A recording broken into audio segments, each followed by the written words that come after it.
What do you think? Can a dog's name, appearance, charm affect his ultimate behavior? I've given this some thought, and today I am just talking. I have no studies to cite or no evidence, and I want your feedback on this.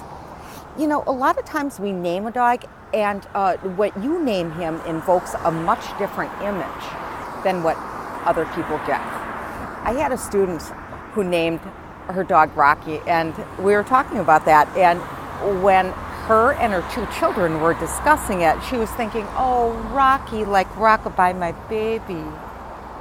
And then her daughter was thinking, oh, this is going to be Rocky, because she wasn't the biggest dog lover. And her son was thinking, because it was the era of the first Rocky film, Sylvester Stallone, how cool. Or Honey. You know, you might think of that lovely golden color, the delicious taste, or you might think Honey like sweetie pie, that term of endearment. I think those are all good names, but I think that it's advisable perhaps to stay away from bad names. I named, I hate to admit this, a dog named Weasel my Briard. And it was because when he was a little puppy and he was sitting really upright, his color and his stance, it seemed like Weasel. And I didn't have any bad connotations, but I think other people did. And, well, I have to say in the end, he was not my favorite dog. Oh, Trouble. Also, maybe not the best, or Sassy. And of course, you've got your tough names. When I got into training in the 70s, I don't know what time or what date Cujo, the movie, was released. But we did end up with Cujos and Killers and Fang. Sometimes those might play in at least a little part to a self-fulfilling prophecy that you want to avoid. I think the worst names, though, are the really derogatory ones. And I can't remember the last time I had a dog named Doofus or Dimwit or something like that. I just think if you get a pet, you want to give them the best chance. Oh, my student. I had a student with the most adorable little puppy. And I think she's a psychologist. She asked, what do you think? Does a dog's appearance play into their ultimate behavior? Because if they're cuter, they get better feedback from people.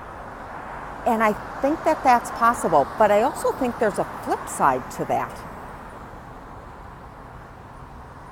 So many people call little dogs ankle biters, and maybe it's because people are more naturally protective of dogs and less inclined to train them than if you would have, for instance, a Great Dane.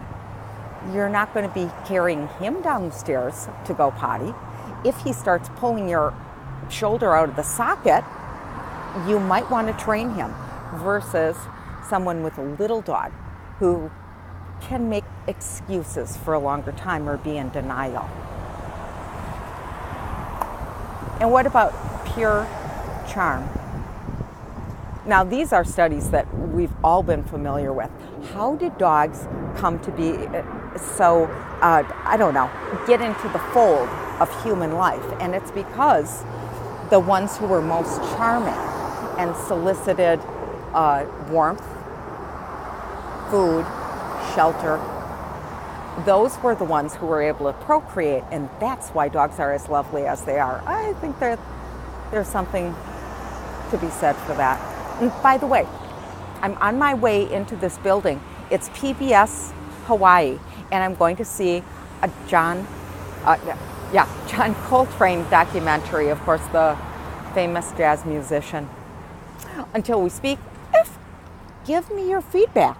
Do you think that your dog's behavior can be enhanced or diminished as a result of his charm, his appearance, or what you name him?